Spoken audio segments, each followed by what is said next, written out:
Hello, everybody, and welcome to episode number 22 of Firebase After Hours. And as you can see, for me, it is literally after hours, but for our guests and for my co-host, it is the beginning of the day, which is funny, but that's the way it is.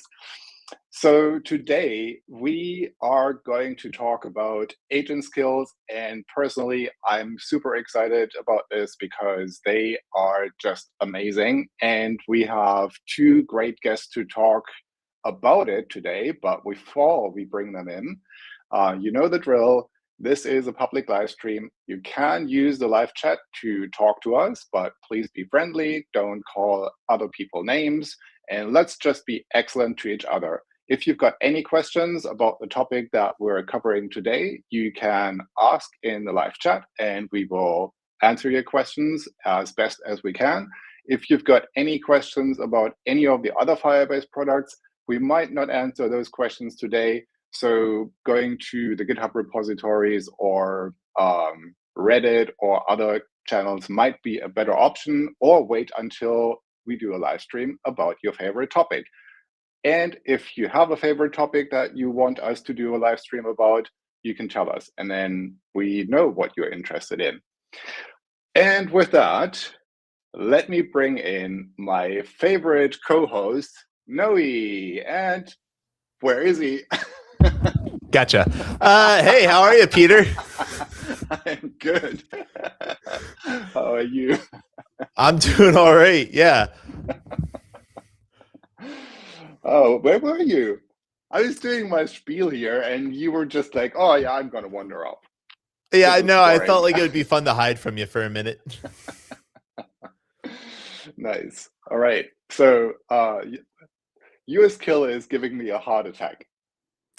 I do it every day. I always send you. I feel like what happens is, considering that it's your after hours and my beginning hours, I usually send you like these inane text messages like all throughout the day. And then at midnight, you probably look at them and you're like, oh my gosh, what is happening to him? Yeah, exactly. My life. All right. Should we bring in our guests? Absolutely. And here they are. Hey, Luke. Hey, Joe. How's it going? Going well. Joe, you want to go ahead and introduce yourself? Yeah. Hey all, I'm Joe. I'm an engineer here on Firebase. I'm really excited to come back and hang out on After Hours with you guys. I was here a few months ago and had a ton of fun, so excited to be here and talk about skills. Yeah, it's good that you want to return, right? You know, it seems like we treated you well. You didn't successfully scare me off, so. Well, I was really put at ease a moment ago. I was really put at ease a moment ago when Peter said no making fun of people and no calling people names. I think that's really important on any live stream with Noe to include. I really appreciate that level of safety. I mean, Peter literally just says that just for me. Nobody in the chat has ever done anything. It's just for Noe. I'm Luke. I'm a software developer relations engineer at Google Firebase, and really excited to be here. This is going to be a lot of fun. So, Luke, I have seen a couple of videos that you did about Firebase, and they're super fun. So, if you haven't seen them already, people, go and check them out. So, from anything that I can see in those videos, Luke seems like a fun person to hang out with. But I want to know, when did you first use Firebase? I first used Firebase over 10 years ago. It was actually the first conference talk I ever gave in 2017. So learned about Firebase, I'm guessing like a lot of folks, from David East. Absolutely incredible. And then gave my first conference talk on it in 2017. And I've sort of been circling around Firebase and trying to find my way to it, and very excited to be actually creating content and shipping a YouTube video on it. And yeah, it's been kind of surreal. Yeah, and you even Firebase branded, right? I see the yellow shirt. Oh yeah, I got the swag finally. I raided the closet. Vintage. I made it out to Sunnyvale, and vintage logos. Awesome, cool. So let's get into skills. So maybe we can start with a very brief overview of what skills are and maybe what they do and why they are so amazing. So who wants to go first? I'd love to take the overview, and if we give Joe all of the hard questions later, I think that sounds good to me. Sounds fair. So agent skills are essentially markdown files, and maybe you can add a few different files in your samples folder, but for the most part, it's just text files that give your agent information, some context that you want to give it up front. And so the question is often like, wait, well, can we just do that with markdown files today? Can't I do everything in like a Gemini.md file? And that's true to an extent, but the benefit of agent skills is that hopefully you've broken up these skills into more specific information or more detailed information that allows your agent to use something called progressive disclosure, which is a big scary word for not doing everything all at once, just slowly getting more information bit by bit. So instead of saying, here's all of the information the world has to offer about Firebase and all of the documentation, and then immediately consuming 2 million tokens, instead, let's just say, okay, right now, I want to make some Firestore security rules.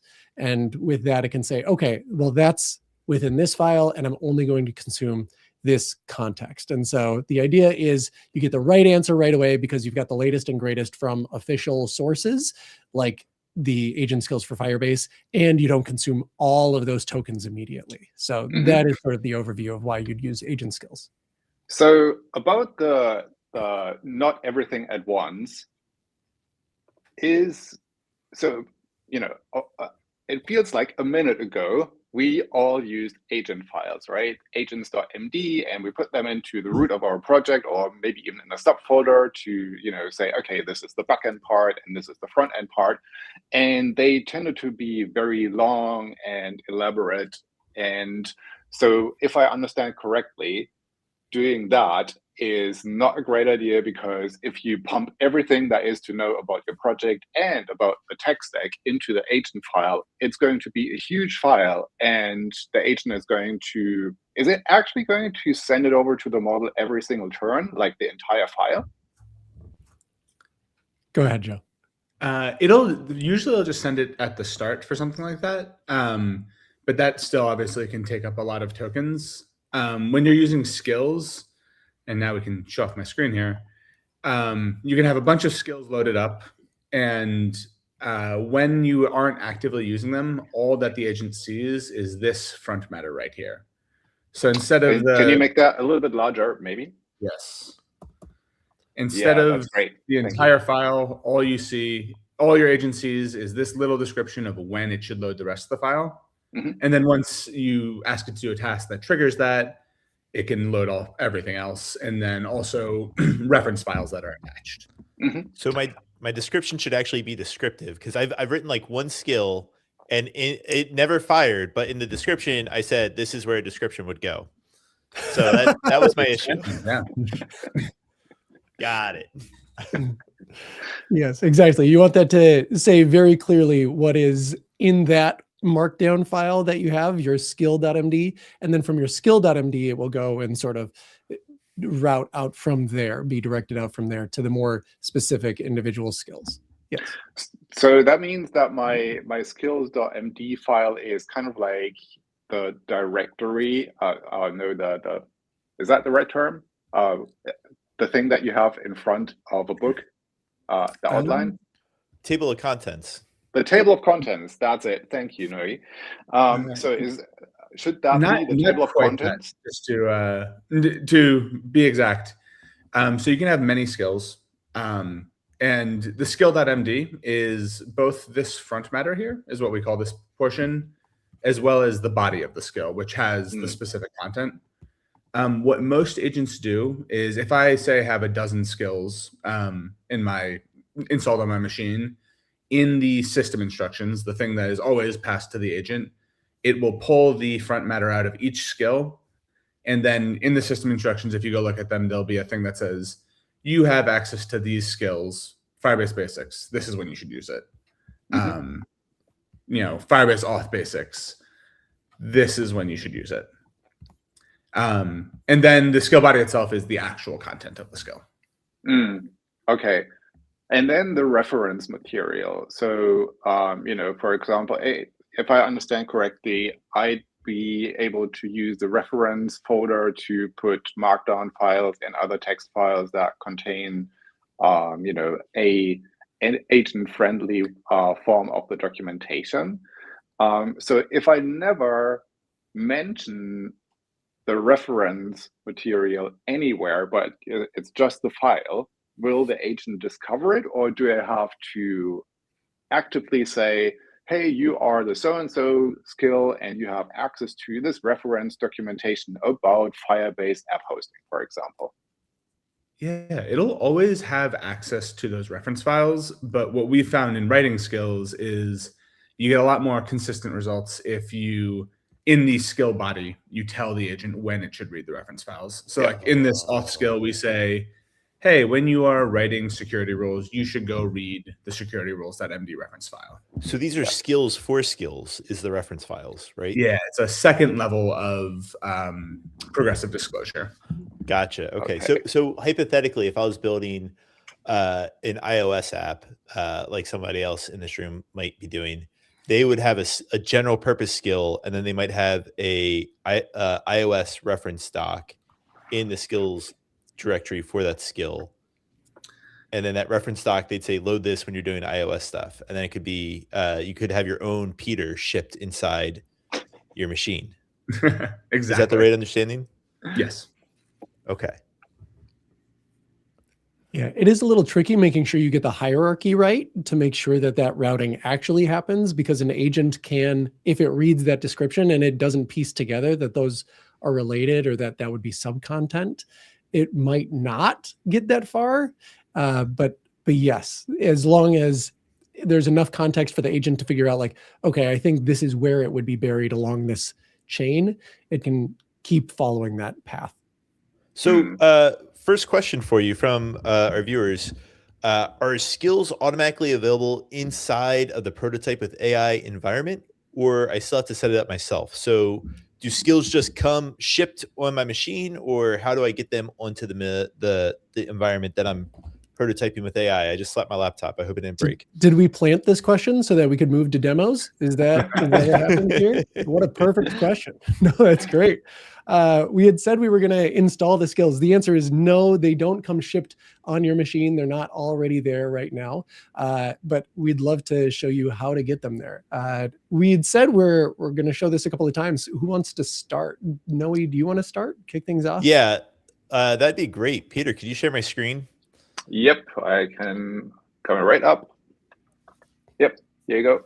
Oh, awesome. Luke. Yeah, so Luke, if you could wait, I'm just going to listen to Luke here for a minute to see how I can get started, or you can fast track me. What do you think?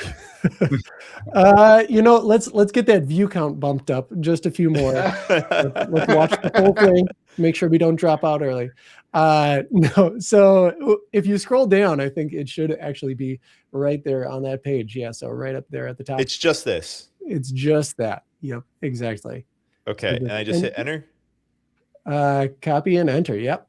So we're going to say, for those who can't see the text, maybe you're watching on a mobile screen, it's npx skills add Firebase /agent-skills.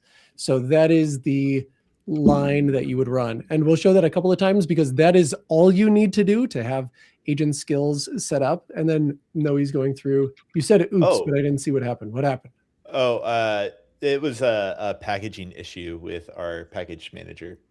Got it. So if you haven't seen this type of interface before, and Noe, I know you have, but if folks haven't seen this, you have to press the space bar to select which skills you want. So Firebase has a whole bunch of skills. And so if you are, say, using Firebase app hosting versus hosting, you might select one versus the other, because even though you're using skills, you only want to give the context that is relevant for your agent so that it chooses the right course of action when you say, hey, deploy my app. If you've got skills that show multiple ways of deployment, it makes it a little bit harder for your agent to figure out which path they want to follow there. So you're selecting which skills you want. Say that again? What are Firebase-basics? Maybe Joe knows this.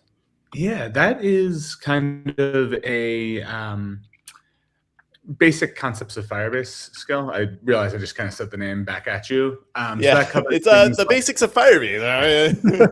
that covers basically it's the basics. Yeah, come on. That covers things like setting up the SDK on your in your local project. Okay, and my assumption about what we're doing today is we're just going to go fresh projects for everybody, right? So I should probably have the basics. Obviously, we need auth. I'm going to add Firestore. I'm going to use hosting, and I don't know what local environment setup is, but I assume this is emulators. Yeah, this is if you haven't installed the Firebase CLI on your machine yet, that will help you get that set up because installing Node in the Firebase CLI can be a little bit annoying. And I'll add AI logic just in case we do some AI. And I just hit enter. Yep. Ooh. Look at all these. So you're using Jules, which we should mention does not officially support agent skills at this time. But what you can do here is select which agents you would like to support. Now, the list on top, they all use sort of the standard .agents/skills folder. So AMP Client, Codex, Cursor, Gemini CLI, that list. So Gemini CLI, that one's already supported by default. But the ones in the list below, really you're just saying, where should this markdown live? Where should this markdown be copied onto your computer? And it's the same markdown that gets copied over and over and over again, but that's why it uses something called symlinking, so that you're not actually installing it a million times. But for every agent you want to use, it's available right there. So anti-gravity is great. Open Are we demoing that today? No. I just want to understand, is this installing it to my current directory or is it installing it to my root directory? Go ahead and hit enter. Hit enter. Ooh, okay. Perfect. Project. Symlink. Well, would symlinks work in Jules since it's a virtual environment and I would hypothetically push this to a repo? We'll find out.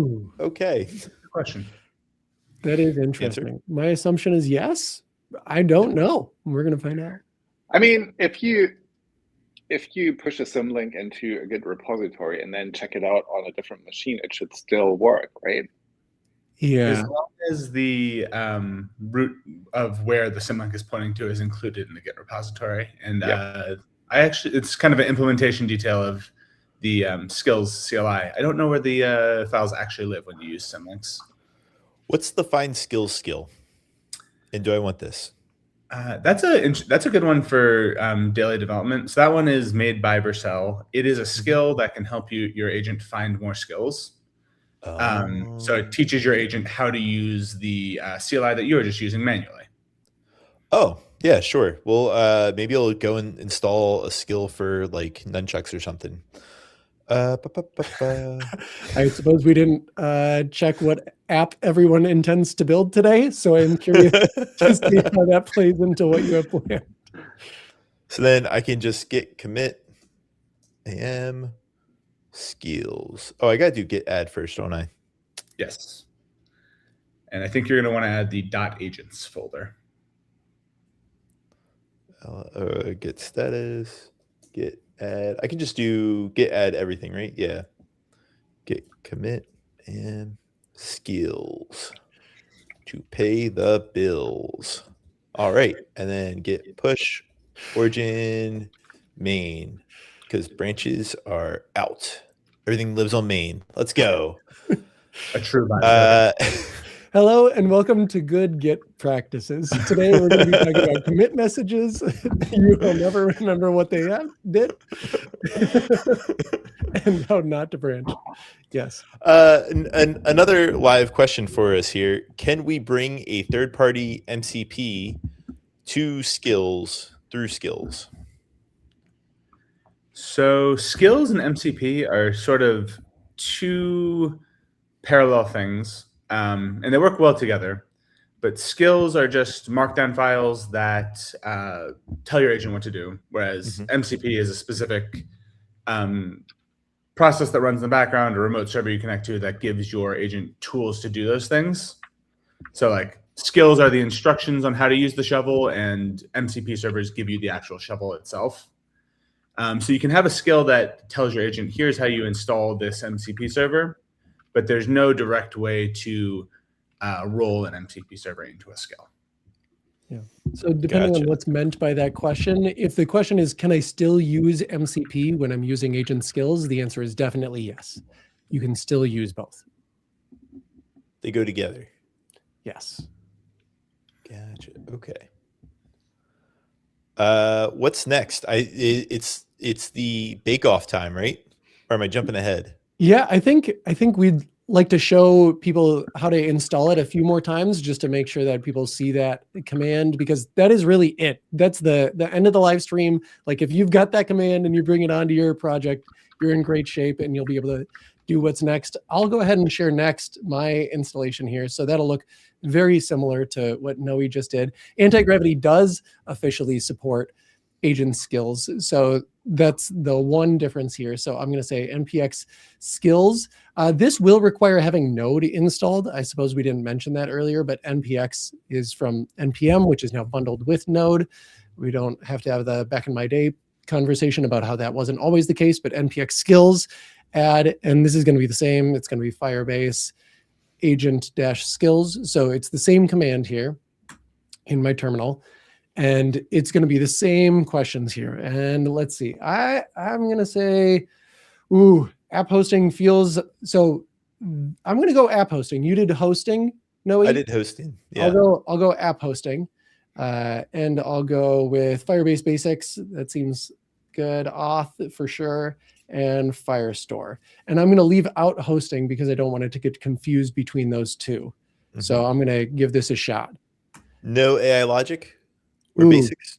It's too late now. There's no going back. It's not actually too late. So I think that's a good call out. There are a couple of ways to do this, but I could cancel that install with a Control-C and then just go back with add Firebase agent skills. So if you want, you can always go back and add more skills. So if you decide you want to grow that out later and say, you know what, I do in fact want AI logic, you can always come back and add more skills later on. And Firestore. I think those are the ones that I set. Local M setup, I'm going to say, sure. Yeah, we'll do that one too.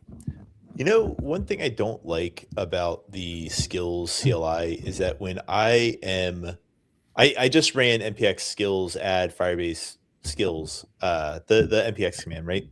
It didn't scan my current directory to see what skills I already had installed, so it gave me the option to reselect them again. Interesting. Yeah, it doesn't have them already like checked in the list. I wonder what happens. That's an interesting question. Joe, do you know what happens if the first time I select a skill and the second time I don't? Does it remove the ones then? That'd be interesting. I think it'll just be additive. But also while we don't manage the skills CLI, it is an open source project. So if you feel very strongly about this, Noe, you can always their way. Going to send Jules on the case. It's on you. It's on you. So here I'm choosing my agent, and mine is not supported within the .agents/skills default like Gemini CLI. So I'm going to choose anti-gravity by clicking the spacebar there, and then press enter.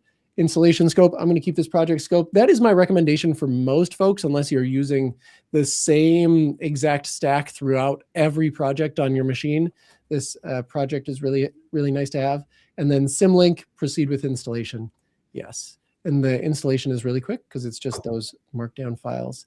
Install the find skills skill. I'm going to also say yes. So yes, we'll have that installed. Okay, and that's it. That is the full install right there. And I'm going to go on a side quest here to see the answer to what happens when you run that next add to see if it removes the previous skills. So maybe I'll go back and add data connect or something like that to see if it does remove the others. But I'll let somebody else do a quick demo if you want on Open Code or on Gemini CLI, Joe or Peter. Yeah, I can hop in on Gemini CLI. So if you can share my screen. Yep. You can see I actually already installed skills. So rather than just installing them, I will show you how to get the latest content for them. So in the same way we ran npx skills add Firebase agent skills, we can run npx skills update Firebase/agent-skills, and that will compare the content that's currently on my machine. And mine are all up to date, but had I installed these last week before we made updates, it would get me the latest content. So this is a good practice to do somewhat frequently, because we are going to be constantly updating these skills with the latest and greatest, with more products, more platforms, refinements based on evaluation. Basically just trying to get everyone the best possible quality here. And that's something that I think it's worth pointing out. So I've seen lots of people build skills and they look very, very generated. And they also cover a lot of things that models typically do get right. And I recently read an article where the author said, well, you should evaluate A, if your skill actually triggers, B, if it actually does what you think it should be doing, and C, you should periodically check if the skill is still required, because the models catch up, they've got new training data, and they might be able to do things that you used the skill before, and then you don't want to waste the token space. Can I bring up a counter argument? Dude. How many models are you going to test? Yeah, good point. Right? And that's really the thing point. Is like, for me, I can test all the Gemini models really easily, but I'm probably not going to go through the land of open source and download like 1,500 models and see. Are you not? I thought you were rich. No. My name's Noe. Rich is another guy. Rich is our manager's manager. Previously. Yeah. I think that is a good point, that like as the models update, how much of a benefit are you really getting from agent skills? I think that's the underlying question. Well, I can't speak for all agent skills, but I know the Firebase agent skills have something called evaluation. And so we are evaluating to see, are the skills actually adding value here? Is there actually a difference between the output of what is being created without agent skills and what is being created with agent skills? And evaluation is a huge hot topic, not only for agent skills, but just across the board. Just every aspect is like, well, does the agent run better with this or this? Does this model work better in this circumstances, or does this model? And so evaluation is sort of a catch-all for like any comparison you might make. But at least for this particular skill, I can tell you that there's a decent amount of effort being put into confirming that it's actually adding a benefit here. So that probably isn't true for every single skill that's out there. I know you can throw together a skill in an afternoon and put it up there, and there's no requirement that you're like thoroughly evaluating across every single skill that you create. But for these skills in particular, I think there's that benefit there. I've actually been using NotebookLM to write skills, because I find that first off, it can read the documents much more longer than I can. I usually start with 30 seconds and then like the pings start happening in chat and I got to run. Try reading a book with kids and a dog and pings. Like it's just impossible. And it can summarize and extract the right information for me too, right? And NotebookLM has just been phenomenal at doing that type of thing. And I think does it update the docs when you scrape a website periodically? Like, does it get the latest? NotebookLM? Yeah. I'm not sure. I don't know if it like freezes it in time when you import it, or if it like periodically updates. I know who we're going to have on our next live stream. Yep.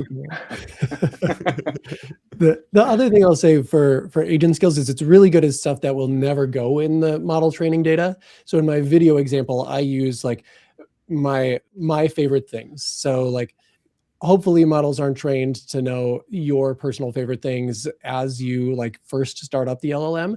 But this is really important for like anything that's like maybe specific to your style of writing code or your company's guidelines on how you want to write code. And no, I don't want you making the decision between MySQL and Postgres every single time. I want you to choose to use Firebase Data Connect. So those types of decisions you can put into your skills in the same way that you could hard code it into a Gemini.md file, but this way it has progressive disclosures. So again, you're only using it on the prompts that actually need that context. So I think, so let's stay on the topic of evals a little bit longer, because I think that's really important. So I've got two questions here, really. So the first one, Luke, and maybe you can answer this before I'll ask Joe to show us the evals.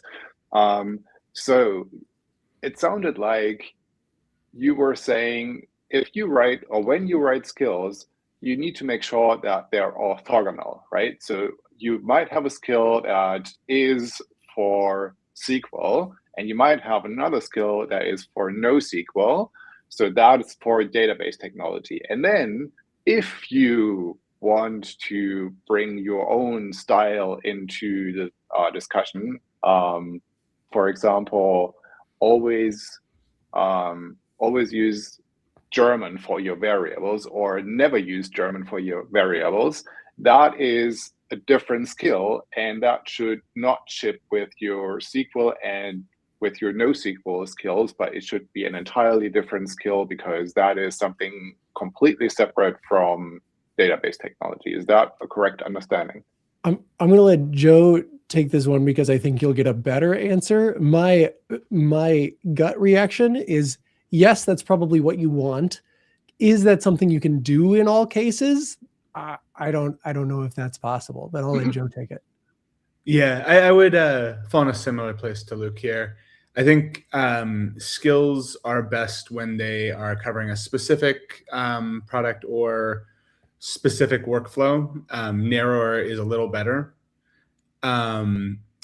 If you have a pattern that you want to always be applied, it makes sense to combine them. So you can have the narrow, if you were writing a skill just for your own use, you could write a skill that says always use Firebase Auth and Firestore and storage as your backend. But like for our use case, when we're writing skills that are distributed widely, we found it better to make them specific to products and narrow so that they are more broadly applicable. Okay, cool. So can we take a look at how the evals look for the skills? Is this part of the skill repository itself, or is it separate? So unfortunately, we do run those evals internally. So I cannot show those today. I should have told you this before the live stream. Oh, no worries. So we didn't get our hopes up. But we do run them on a public open source platform. So we use EvalBench, which you can go Google now and look at. It's just a nice platform for running various scenarios in a sandbox with an agent and evaluating whether they achieve their goals. So when I looked into evals, I first thought, oh, you always have to use an LLM to evaluate if if the thing that you're evaluating does what you want it to do. And then I played around with PromptFoo and found that they have, all sorts of evals. And maybe the simplest one is to do a grep, right? You would essentially say, after we've generated code or generated output, we will just compare the output and have a look at, does this string appear in the output? So that, and that is something that A, can run fast, and B, would not, cost you a large sum of money if you do it on a frequent basis, right? Yes. And I think for skills, there's a very good example of those. So one of the things you want to evaluate with skills is when given a task where the agent should read the skill, does it read the skill? So you're kind of evaluating the description of the skill to make sure it actually is accurate and broad enough to cover the cases you want it to. And that is very easily done with a grep. So for a lot of our evals, we are just checking when I ask a question like, add Firestore to my app, does the agent enable the Firestore skill? And that is just a simple, grep for activate skill. Cool. Awesome. Should we move on from evals to building something? I'd love to. Yeah, Definitely. I'd love to dive in. So- did you show installing the skills on Open Code there? Yeah, I can do that real quick.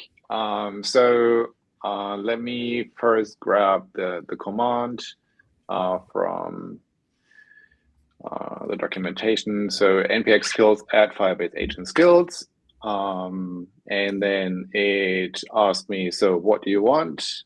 Ooh, interesting. So I want to use AI logic of basics, Firestore basics, and local env setup.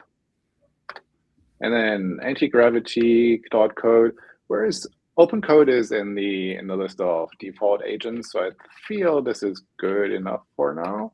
Mm-hmm. And then enter, install into the project, symlink, proceed, boom, and we're done. And now I can go into Open Code and do skills. And now I can see all the skills. Nice. So what happens if I do that? Oh, I can ask it, what can you do?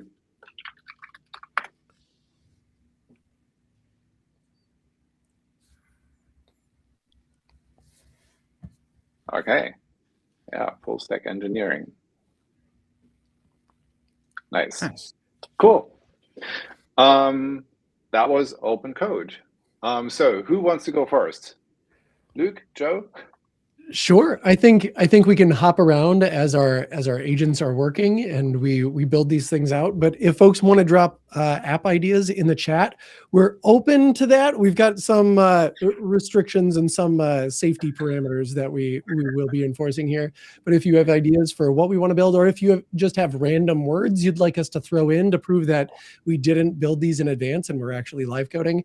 The one thing that I have done is I did already create the Next.js project that mine's going to be living in, because it's got these skills right here, but I could delete that, I suppose, to just go truly prove that we're doing this live. Maybe I'll do that. Yeah, so instead of having a Next.js project that's already built or already created, we'll do that with the agent here. So I've got this folder called Firebase After Hours. That's what I'm doing right now. And we're going to say, what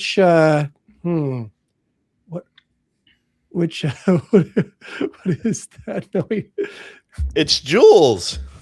Are you using Jules on your phone? So yeah, I have an SSH app on my phone. Oh. And I SSH to like my personal workstation from my phone when I want to like do things. And I noticed that Jules had a TUI today, and I was like, oh, this is cool. Let me try it out on my phone. So now I'm just going to leave this like running perpetually and just stare at it. It's so cute. I might need to ask you about that after the stream, because I've been wanting to have Jules on my phone to fire off bad PR ideas at Hey, Well, you and me know about bad PR ideas from Jules, huh? Yes. Well, it has a UI. Jules has a UI, right? So you could just do that. But why do that when you can SSH into it? That's the more perfect. Convenient way. Okay.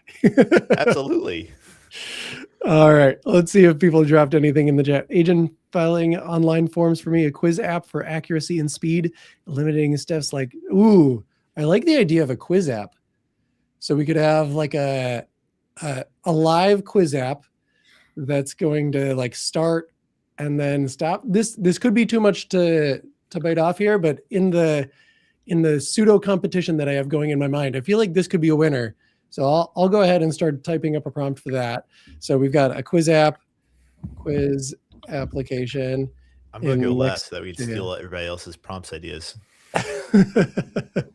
Quiz application in Next.js that allows people to log in with Firebase auth and stores answers in Firestore. We'll say quiz should have we'll say 5 questions and 20 seconds each. 20 seconds each. And it's in planning mode, so it should walk me through as we're building this out.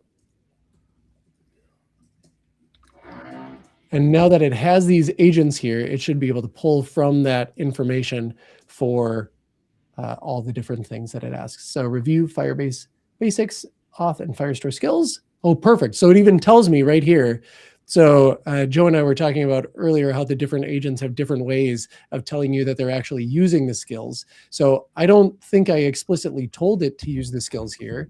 And it already deduced that it should do that. So that's from that front matter, it was able to figure out, okay, I do want to use this. And it's working through that right now. But maybe as it works, if we want to jump to somebody else and let them get started so that the starting flag starts at about the same time for all of us. I think one thing to linger on here, and I think this kind of shows off the value of skills.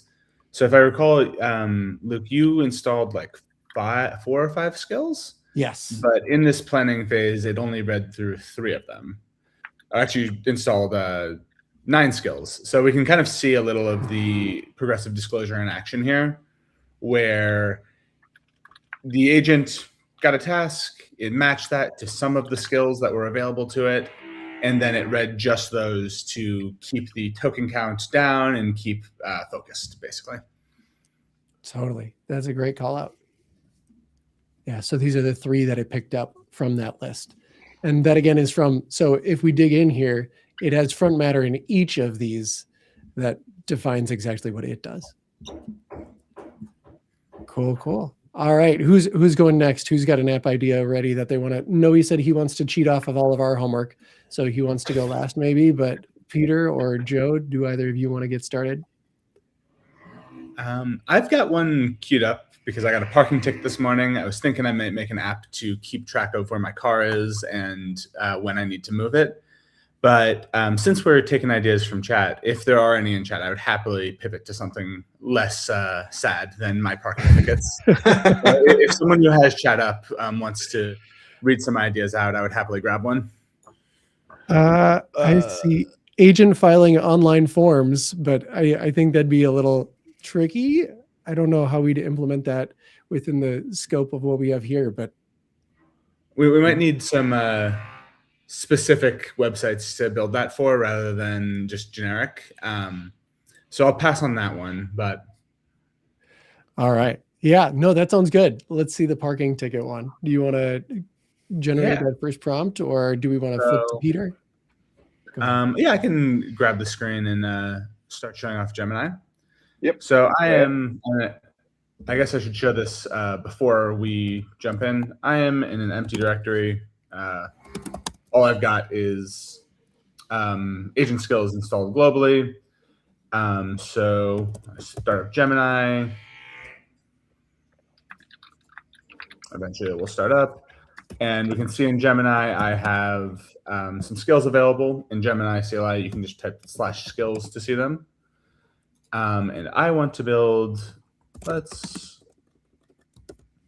make an app to track where I've parked my car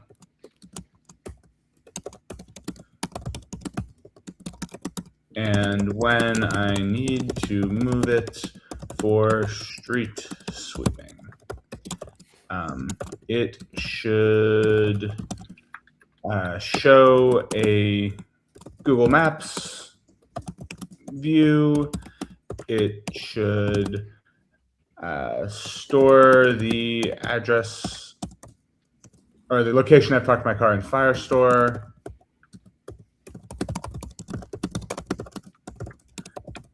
And only I should be able to see where I am parked. And I'll let that go and see what Gemini CLI spins up for me. And usually we'll see early on here, since I've mentioned Firestore, you'll see a thing pop up saying activate agent skills, but cool. It is going into planning mode. how does this look to me? So it's going to use Next.js as the front end, Firestore and Auth as the back end. It'll deploy to app hosting, and it'll use the Google Maps JavaScript API to display the car's location. I'll log in with Google Sign-In, which sounds good to me. A button to say where I'm parked, an interactive map, and a way to reset a reminder. That sounds great. So we don't have a skill for Google Maps, or at least we haven't brought it in. I don't know if they have agent skills for Google Maps, but this is exciting. This feels really risky to me, Joe, but I am excited for you to give it a try because you've got that added element of Google Maps being pulled in and running with that. Was that intentional? Yeah, no, I like the extra challenge, and I feel like this app will be much cooler with Google Maps, so I didn't want to short sell it. Okay, all right, yeah. Trying to put us to shame. That's good. That's good. I'll start with a manual reminder. That seems easy enough.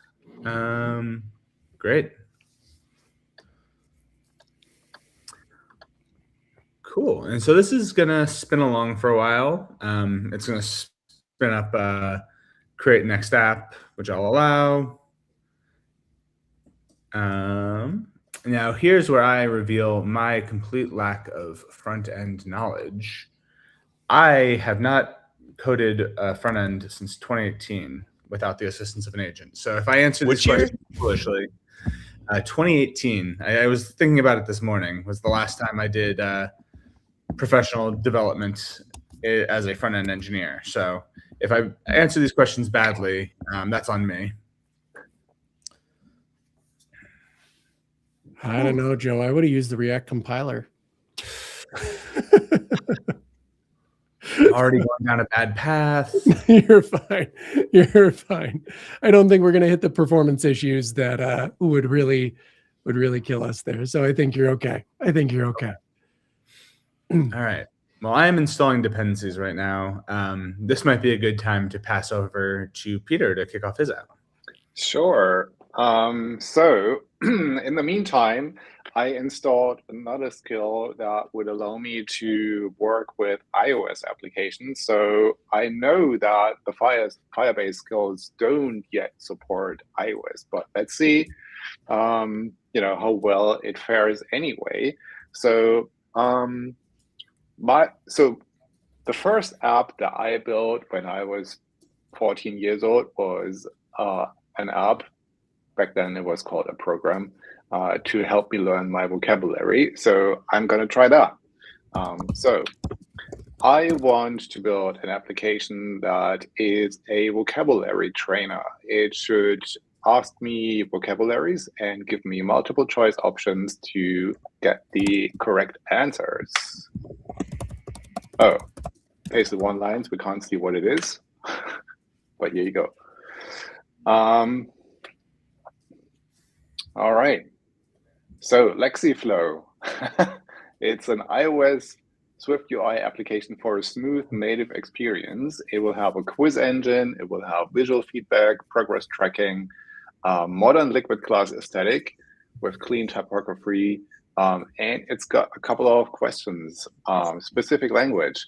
So I feel that I should learn some Portuguese because we've got a couple of colleagues on the team who speak Portuguese, and I always feel bad for not being able to at least say hello and stuff like that.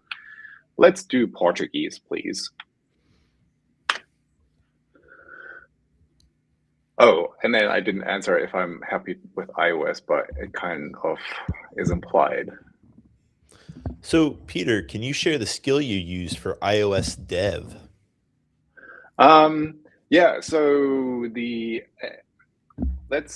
so it's actually two things. Let's quickly quit out of here. So I think if I do npx skills list, it shows me, right? Yeah, here we go.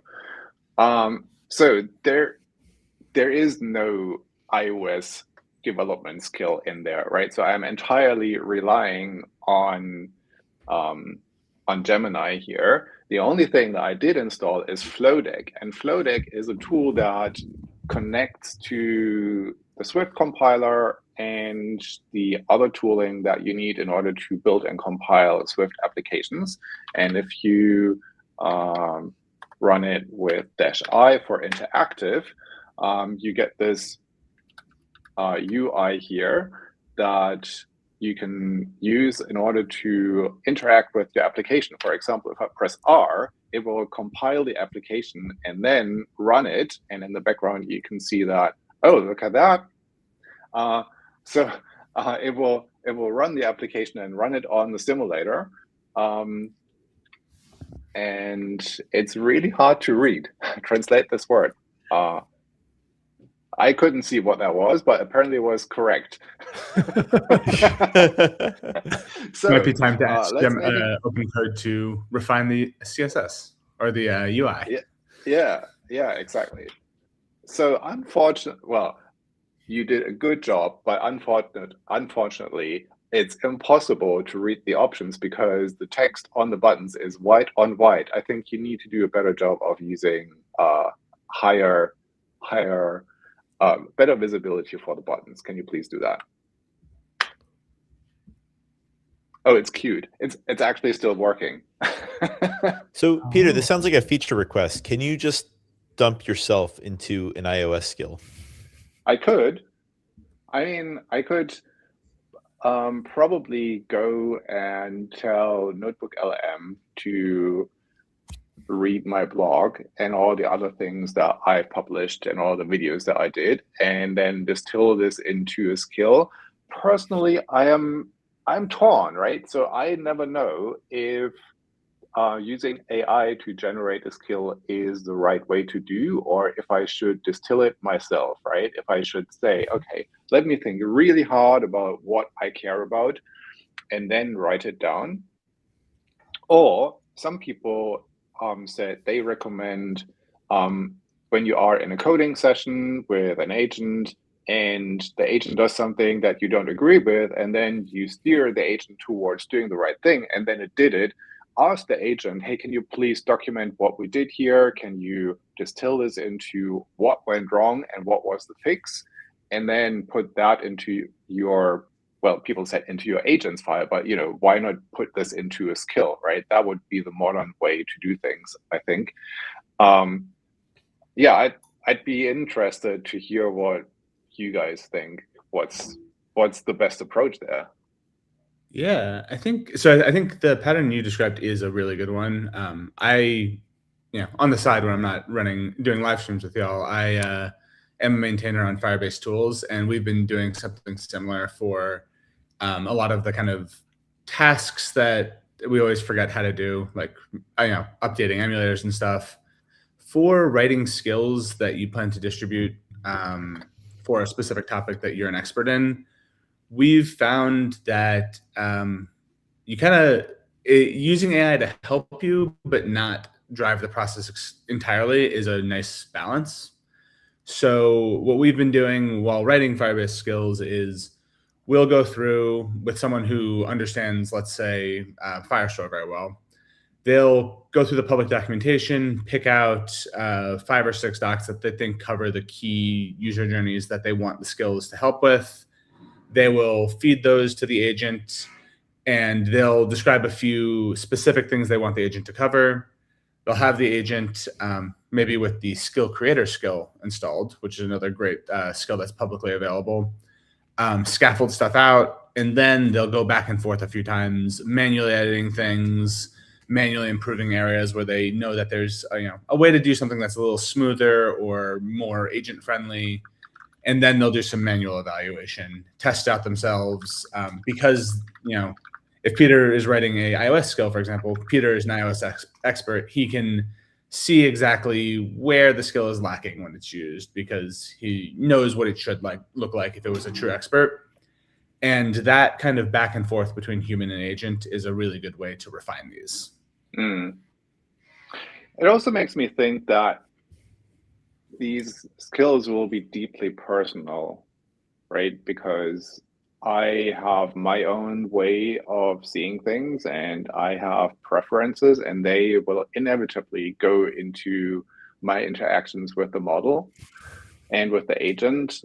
So if you put 10 people into a room and tell them, hey, can you implement the skill for, let's say, Swift UI, then they will probably come out with at least 10 different versions of that skill, right? And then some people might say, well, I've got architectural opinions that are contrary to what other people think, right? And then it becomes very, very difficult to, or maybe not difficult, but maybe you need to explicitly state the rationale behind the decisions that you made, right? So for example, in terms of architecture, you'll say, I prefer MVVM for my architecture, whereas other people might say, oh, I prefer MVC, for example.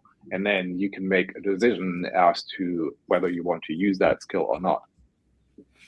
I personally prefer spaghetti for my architecture, right? Just Yeah. code everywhere. Eventually, all our code is going to get there. Let's just start. Yeah, let's just start with it as a mess. I've already created 6 factories for this class. Peter, I think that's a great point, and I think one of the take-home messages that we're trying to let everybody know is, yes, we built these skills for Firebase, but there's no reason you can't write your own, right? There are these markdown files. You can write your own markdown files. We expect that you'll have preferences and you'll want to do that as well. So I expect that people will write their own skills and they will be personal. One point where I think that is actually maybe forcing you to have conversations with your team that you wouldn't, because sometimes people do implement patterns and you're like, that's not how we do it here, but it's not documented anywhere. By having those in agent skills, it can sort of coach maybe the people who are newer to your project. I was about to say junior developers, but it's really anyone who's newer to your project and doesn't necessarily have the same patterns or the same assumptions about writing code. You can bake those into agent skills to try and guide them. And you can check those in with your GitHub repository if those are something you can agree on as a team. And the other part of that is, if you check in something that your teammates don't agree with, that's a good opportunity for a conversation around like, wait, is that how we do things? Because that's not how I would do it. And it comes back to like the old adage that is all software problems are people problems, right? Like you've got to have the conversation. You've got to, so yeah, I wouldn't recommend adding a whole bunch of agent skills randomly to your project without checking with the other members of your team to make sure that you're right. But that is definitely, I think that also relates to some of the questions we've got in the chat. There's one that says, I'm not sure if this is a matter related to skills, but will skills help the agent to remain within a certain frame based on the student level? So it seems like this is maybe someone teaching someone else. Will it do that? I think I'll let Joe answer this question in a second, but I've been using skills myself. So to teach me and like basically generate specific things. So I'm really interested in this technology called Effect TS, and it's a functional programming language that's like compiles, transpiles to JavaScript. It's all JavaScript under the hood, but it really hurts my brain, honestly, to like think in that way. And so I'm having it basically develop custom lessons based on the newest version of Effect 4, which is in beta, but I can make sure that it uses the latest and greatest because I'm using an agent skill. So if the question is, can I restrict the agent by using agent skills? That's typically not what agent skills are best at, because most of the time they're providing additional context, so they don't necessarily scope the model down. And I imagine it'd be pretty easy to jailbreak if what you're worried about is your students like going around. But if you have students who have the discipline to like intentionally keep themselves in that zone, I think it can be used in that way. Here is a wild idea. So we all, well, not we all know, but so I'm going to say how I think agents work and how skills work, and then I'm going to give you my idea. So agents basically are a loop that takes the user input and sends it to the model together with some context, and they have tools so that they can read what's in the project folder. That's the simplest way that I can think of what an agent is. So whenever the model says, yeah, I understand the question, but I need more context, can you please give me all those files? The agent will say, here you go, be my guest. These are all the files in Peter's home, in Peter's project folder. And then the model can say, oh, now I can tell you how to write code that matches this, the question and matches the project. So, and skills add additional knowledge. So you could easily think of a different type of agent where the agent is not an IDE or not something that is a command line application, but some sort of learning whiteboard. So would it be completely a completely stupid idea to say, well, a futuristic way to do tutorials is to have a IDE/whiteboard of sorts and have a skill that is specifically geared towards teaching, let's say, effect.ts. And then the student, Luke, comes in and says, I want to learn how effect.ts works. And then this learning IDE with the effect.ts learning skill goes ahead and says, well, Luke, here are a couple of things that you need to know, shows you a couple of slides, and then says, now that you've learned this, let's write some code. And then you write some code, and then it has a way to verify how you're, if you did the right thing. Is that stupid or just a great idea? It could be stupid, but it's the exact idea that I've had, right? So if it's a bad idea, I share the bad idea. That is, I think, I think it's a good idea. We're testing it, right? We're sort of at this edge of, I think this is an exciting possibility where I can, can you go a step further and just have an agent skill that's a teacher skill that could generically teach anything if you pull down a separate skill for that thing? So is it like you could combine the teacher skill with a Firebase skill, and now you could learn Firebase? Could you pull it down for effect.ts and learn effect.ts? Could you pull it down for Joules and learn Joules?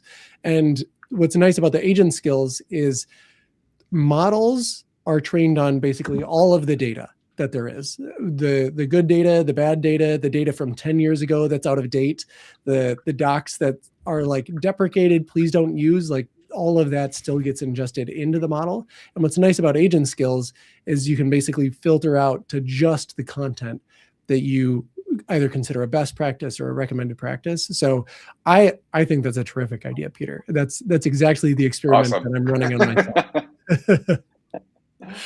All right. So my agent has finished implementing this application. It's now actually easy to read, but as you might have seen, the data is not stored in Firestore at the moment, but I'm going to hand it off to whoever wants to go next and show what their agent has achieved in the meantime. I'm happy to take it for a minute, and then we can maybe pass to Joe or Noe, whoever. Noe's smiling. Noe, do you wanna show us what you got? No. No. Okay. All right. I'm happy to take it. We're going to do this simultaneously because I have not seen what's going to show up here, but it says it's deployed. So it's deployed to Firebase app hosting to this project that I have. I did a little bit of finagling just to get this project ID created and get the billing account attached, because that's a little bit of a trick when we've got internal billing accounts and all of that fun stuff. So that is the one thing that I have sort of pre-prepared. So if folks are well, Luke's demo, it was so magical, why won't that work for me? The billing thing is the one thing that I did do in advance. And let's see if this URL works. So it says, ready to test your knowledge. This is my quiz app. I've got 20 seconds per question. And it's got Google Auth here. So I clicked sign in with Google. And this is what you should not do, which is when your agent says, hey, just so you know, this is going to be a problem, you shouldn't just ignore it, which is exactly what I chose to do. So it says this application is now accessible. You may need to ensure that the authorized redirect URIs are updated in the Google Cloud Console. And also it told me that I needed to make sure that this was turned on. So I don't know if I have auth enabled. So I'll Look, you hand should it this just do what error. you do. You What? should just do what you do at work and say, "Oh, I'll fix that forward. We'll just add a to do." What In I the code base. to do that works as long as you're not trying to live demo the app as well. Fair. Yeah, that was the problem. I promised too much. But what I actually do at work is I just take the error that I get and I shove that back in and I see what it says. And I'm guessing that it'll tell me to either go to the console and enable. Joe, the Firebase CLI, can it enable Google Cloud Auth? Is that something it's able to do? Sorry, You need it can to watch our enable release notes. Firebase off, certainly. I was off coding my own app, but I can certainly come in and take a look at what you're doing as well. No, I guess my question is, can the Firebase CLI enable Google OAuth from the CLI itself, or do I need to go into the console to do that? It can. So if you have in your Firebase JSON a authentication block, you can configure Google sign-in through there. The one thing that you might be missing, and this is something that will only apply to us Googlers, is we have an organization restriction that keeps OAuth projects internal by default. So it's possible that's what you're hitting. But it's also possible that it didn't add auth. That makes sense. All right. So I will go ahead and follow the steps. So it's not able to, it does seem like it's not able to complete that task. So I'm going to go in and follow the steps to complete that task. I will say, because I know Noe's going to make a big stink about it, I've got light mode in this. So if you have a strong aversion to that, you might need to close your eyes. Oh my God. 30 seconds. My eyes. At conferences, people can't see it on a big screen from far away. So I've got light mode enabled on my demo. No. You're doing the right thing. So, all right. just close your eyes if this is going to offend your sensibilities too much, dear viewers of the stream. But that is where we are headed right now. So we're going to go to the dashboard. Let's go to Firebase here. And it's this agent skills 0004 project that I have. And I'm going to go to auth. And I need to, it should have options here, right? It should have options to enable auth. Uh-oh, what am I doing wrong? So I'm at the Firebase console. I am logged in. I'm going to agent skills 4. That's my project. Clicking authentication. I am not sure what I am missing here. Let's see. Refresh this. No. Noe, do you know what's going on here? Peter, do you know what's going on? Joe? I actually can't see your screen. Oh, no. I mean, let's go. Okay, you click on auth. What happens when you click on auth? Yep, so authentication. And then, turn on dark mode. Okay, that's definitely not the problem, but okay, there it is. Dark mode. This is bizarre. It just shows extensions. It looks like it got collapsed. Let me bring it up on my. Oh, I wonder if I'm too zoomed in or something, if there's something weird about that. You could probably just change the URL. Oh, it's weird. All the options are missing on mine as well. Let me see. Security, authentication. Get started. The view. So if you, go to the auth screen, and then at the end of the URL, instead of users, hey, look, it's back. It's back. All right. It was a dark mode thing. We learned. Yeah, it's a start dark mode, and then you're good. I'm going back to light mode just to prove a point here. I don't actually have a strong stance on this, but I just need to prove it. All right. So I've enabled Google and Anonymous. So here, this should be working. I know what it is. So here we've got to allow this authorized domain. That's what it was telling me. So because I deployed to Firebase app hosting, it doesn't know this specific URL. And so I need to add this URL as an authorized domain. So I'm going to say add that. Now, when we come back here and refresh, let's see if that error goes away. Could not establish connection, receiving, and it does not exist. Let's see if that impacts my ability to log in. There we go. I'm able to log in.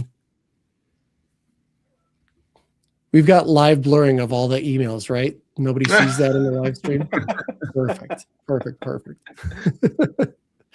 All right. What does HTML stand for? Quick, hurry. No, nobody wanted to say. Nobody wanted to help me out. All right.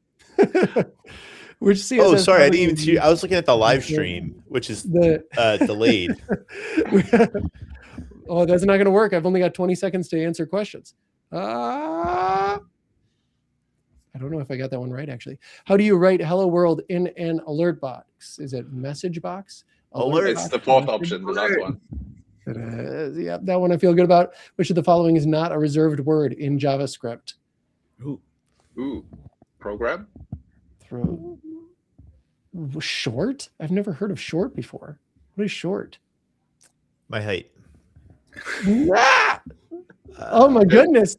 So much self-doubt and imposter syndrome just thrust upon me in this moment.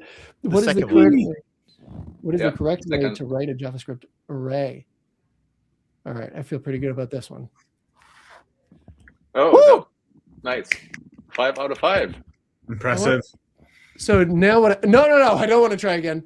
But there it is. There is the quiz app.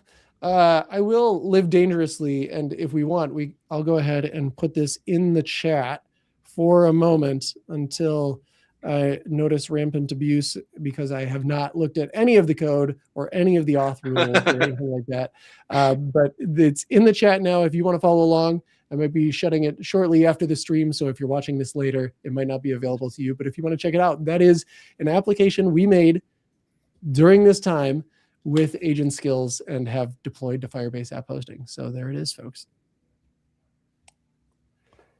Although if nobody else wants to go, I will show maybe a few better practices here around what to do if you're sharing your application live like that. Does anybody else want to go for a moment, or do we want to see me turn the number of instances down here? I think I can do that through this. Yeah, I think security is always a good thing to show. So, so I think it's in. Is it in deployments, or do I need to go to Cloud Run? Is it where I can control the number of instances? I might need to go to Cloud Run. Does anybody know the answer to that? So right now, my concern is if a whole bunch of people hit this app and try and denial of service attacks, so just absolutely pummel this URL, what I might want to do is limit the number of instances, because I would rather that this app crash and go down than rack up a massive bill. So what I'm going to do is go to console.cloud.google.com/run. And I know I can change the instances from the YAML, or I can change it here. So let's go to 0004. This is agent skills. And we're going to go to my quiz ask the agent to do and watch it do automatically. Because that one I'm pretty sure you can handle through the app hosting.yaml. Ooh, yeah. Yeah. That's what we'll do. Okay, so I'll show how I'll show how I could do it here. So here we've got within Cloud Run, which every app hosting is backed by Cloud Run.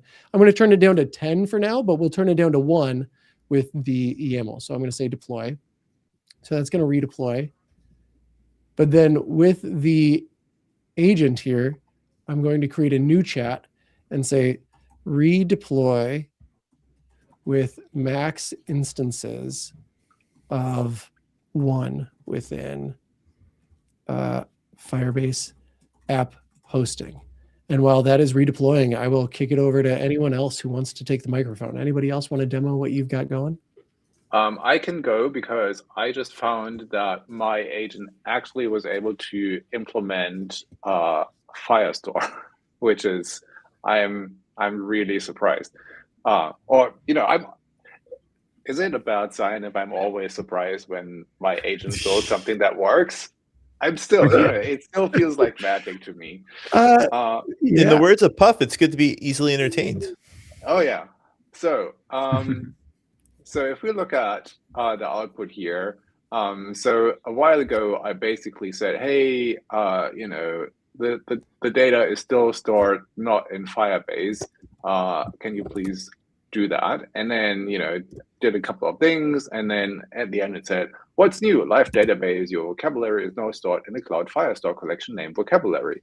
And then, lo and behold, when I click on this URL there, not only has it created a new project for me, but there is a Firestore database that is nicely provisioned, and there is a collection, and that collection actually has all the words. So let's go and run this application again. So I'm going back into Flowdeck, and I'll say X for killing the application, and then I'll say R for running it again. And in the background, you just saw that it killed the application. Now it's going to start up again. And then what I'm going to try is, once the application is running, I will change the data in the database to see if that works. But first it needs to resolve the package graph, compile, install, and here we go. So I don't know if it actually uses real time. So I'm going to make this uppercase so we can see it. No, it didn't. Well, okay. What we can do is we can delete the translation and word. I'm going to delete the collection.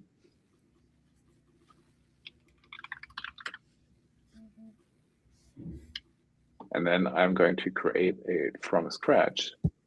So my question is the reason you're doing this because you're not sure if you changed the right one? And no, I just want to find out if the application reads from the database. Got it. Okay. And then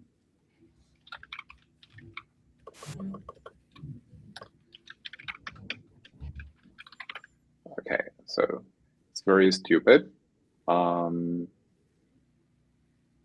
to kill this, and then is it this one? Yep. Apparently, it's reading from the database because it shows my very dumb word and the stupid translation. But there you go. Let's see what else it has. It has automatic seeding. It's even got security rules. So that is very good. Let's take a look at these. So here are the security rules.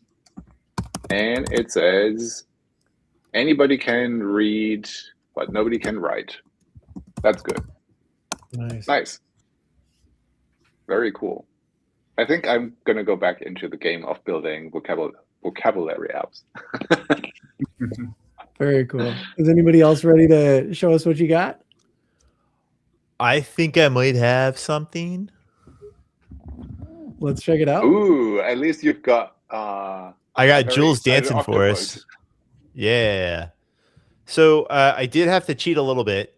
And I went to... I got Jules to build it. But when I asked for emulator support, it didn't really add in emulator support. It added a command for emulator support, but then there's no command to actually turn on the emulators.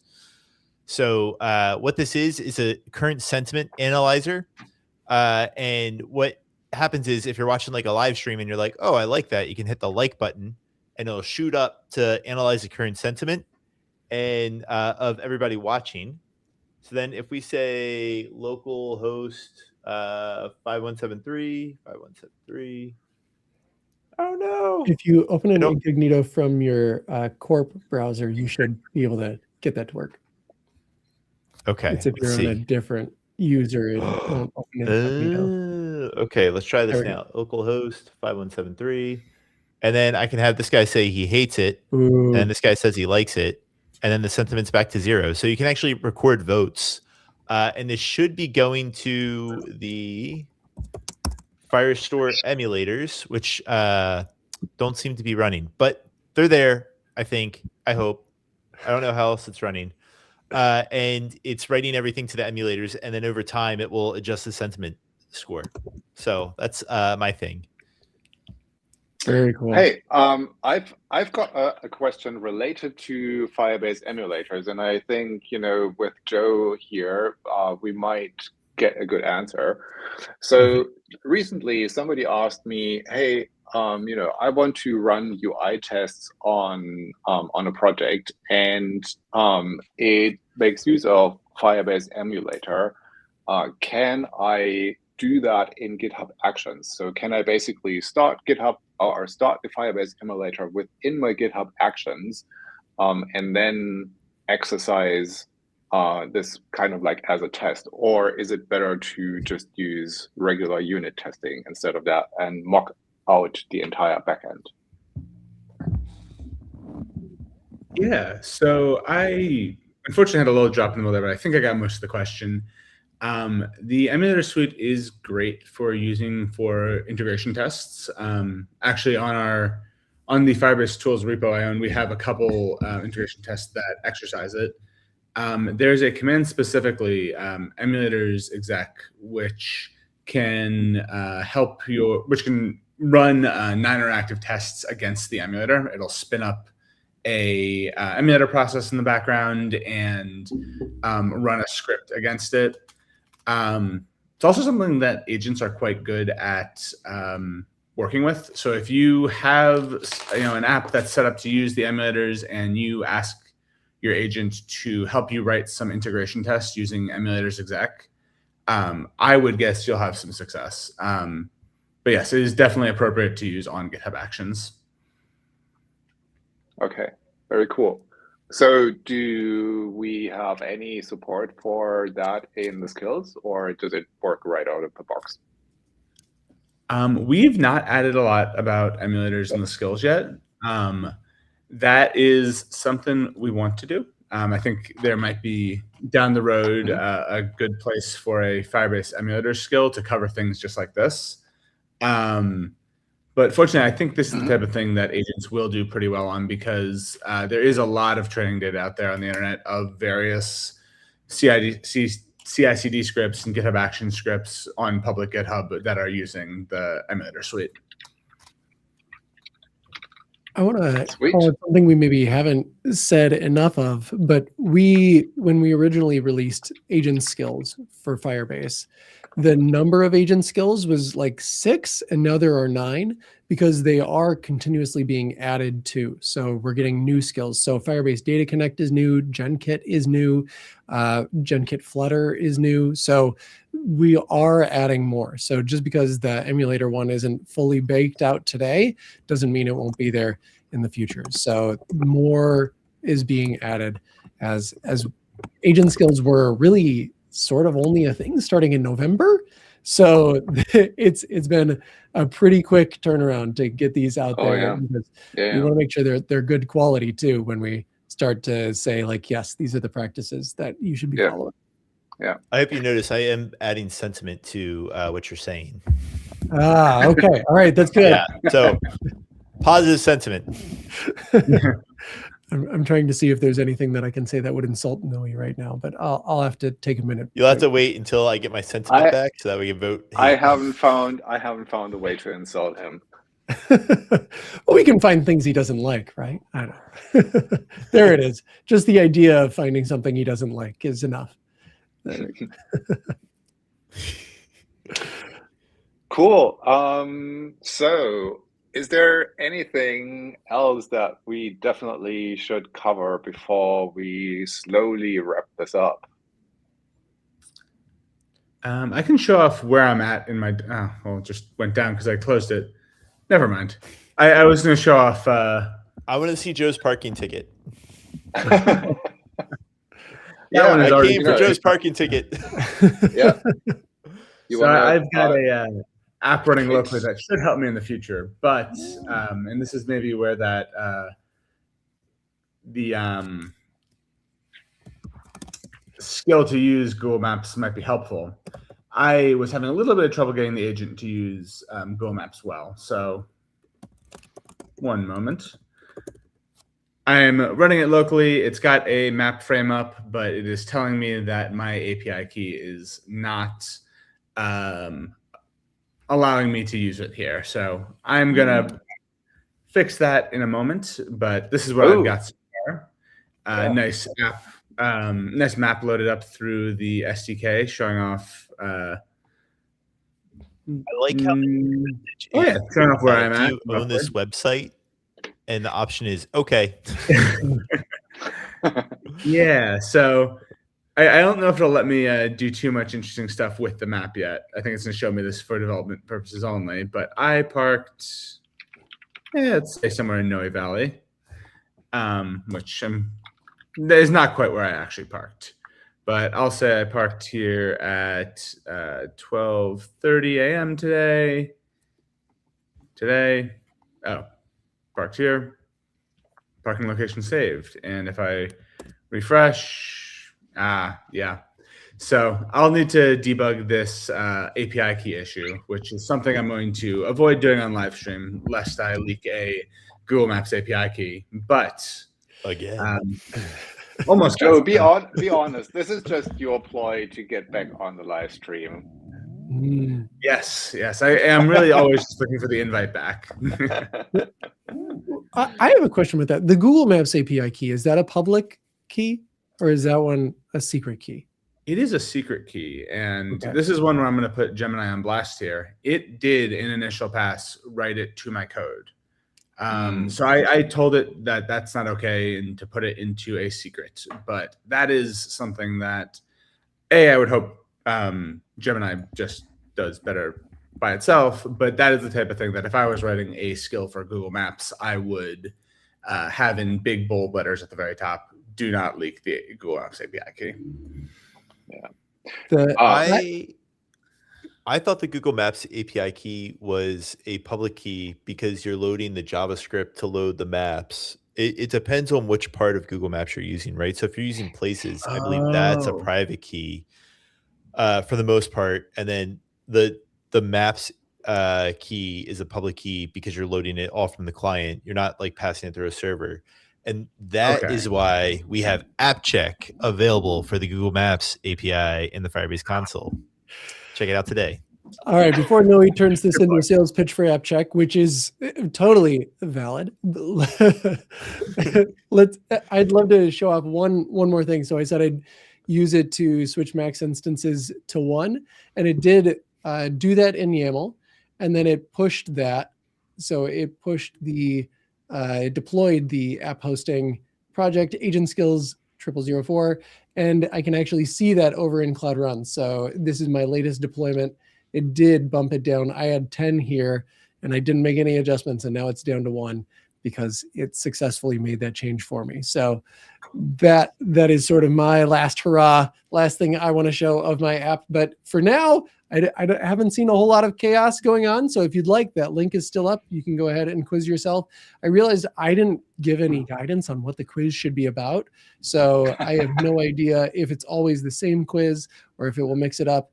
But yeah, my app is deployed and it's out there. Can I ask one general question to everybody in the room with me right now, in the virtual room with me right now? Did yours write security rules for you? Because mine did not. Mine did. Let's check that. Yours did not. That is surprising to me. I am pretty sure that mine did. And I don't know if it's because like the Jules skills support might not be groovy yet, or if it's something else. Mine wrote some actually pretty good rules. So I would think this might be a case of Jules not reading skills super consistently. Yeah. But kind of just like my API key, well, I guess my API key was something that's okay, but definitely should be, that's the type of thing that should happen even without skills. So a little, not great. Mine did not because it didn't add a database. So I was not clear enough in my prompt. And for those watching us for best practices today, the prompts that we had were maybe not best practice. We'd workshop those a bit more if we wanted a true one shot. So I should have been more explicit in my prompt to say like, include a Firestore database where the questions are saved or something like that, because right now everything is hard coded. So mine didn't today, but mine have every other time I've had agent skills there. They've written the rules, and If anything, they've been a little bit too restrictive, but that is the way that I'd like them to err, on the side of being too restrictive. And I've had to like work with Gemini to say like, okay, actually loosen this up to like allow the user to see their own data or something like that. And it's been able to make that change. But it has done it in the past. Today it didn't, because it didn't decide to give me a database because I was not clear in my prompt that I needed one. Cool. So this was a lot of fun. Noe, did you have a look at any questions that people had that we should? So I think we've generally been hitting them as we've been going. There's one, just a few comments. If anti-gravity is giving you errors when trying to install skills in the terminal, try running this command first. I don't know if I don't know what that command does, so I'm a little uncomfortable highlighting what it does. Unless there's like an official doc you can link me to. I don't think I want to say it out loud. And then I just use these skills to remove a third-party Angular app Fire dependency from an Angular project and create my own lightweight Firebase provider. Did an anti-gravity with Gemini while watching. Ooh, thank you for using Gemini while you're watching us use Gemini. Now, if our Gemini could talk to your Gemini, we'd be cooking. You could have built all the apps too. And then let's see. We have and that's about it from all the questions that we came to today. And are you guys dog lovers by any chance? I don't know if this is setting us up for a joke, but I do have a small dog that had surgery yesterday. And I wanted a smaller dog, but my wife said, no, it's got to be at least, 25 pounds. I wanted a toy poodle because I thought it'd be really funny for me being like a bigger dude carrying around a little tiny poodle in my hand. But she said no. So we got a miniature golden doodle that isn't actually miniature anymore. He's like, I thought when you said, are you guys dog fans, you had your dog literally just walk in and you wanted to show it on camera. No, I would have loved that. No, it's actually in the chat. I see it there. Yeah, I saw it. I saw it right now. Yeah. He's got a big cone on his head right now, so it'd be kind of hard to position him on the screen. Yeah. All right. Yeah, so this was a lot of fun. Thanks for all the questions on the live stream. Thanks, Joe and Luke, for coming on and showing us, walking us through, and making Noe and me be part of the show as well, and not just grilling you. I mean, like Luke, I have to tip my hat. You know how we run these live streams, so you basically twisted the plot and grilled us as well. Well done. No, he said that his goal in this live stream was to make me feel uncomfortable, and I thought it was only fair to try and return the favor. Well done. That's my only goal. Well done. We do. I did ask everybody to vote in the chat. I have a little poll going out. So to determine today's winner, I need somebody to submit a tiebreaker between Joe and Peter. I said, whose app did you like the best? Joe, Luke, or Peter, or me? I have 0% of the votes. Well, Am I in the running? I think I can be the tiebreaker and give it to Peter since he actually got his up and running. So Good sports. Congratulations, Peter. Get out of here. Thank you. Thank you. And then I'm just going to give Joe the vote for good sportsmanship. So we're back at stalemate. All right. Cool. So we got to do it all over again. One point, I don't know, as Luke said, you turn around and there's a new thing in AI land. So maybe in a couple of months, we'll be talking about the next level of skills. And there is something really nice that somebody had to say. I just want to say thank you for all the videos and knowledge. Using Firebase has made my teaching life more enjoyable. That is probably the best thing that we can ever hear, that the stuff that we do, the work that we do touches people's lives. So thanks so much for that. It's very much appreciated. Cool. All right. Thanks for tuning in, everybody, and we will see you in the next one. Thanks.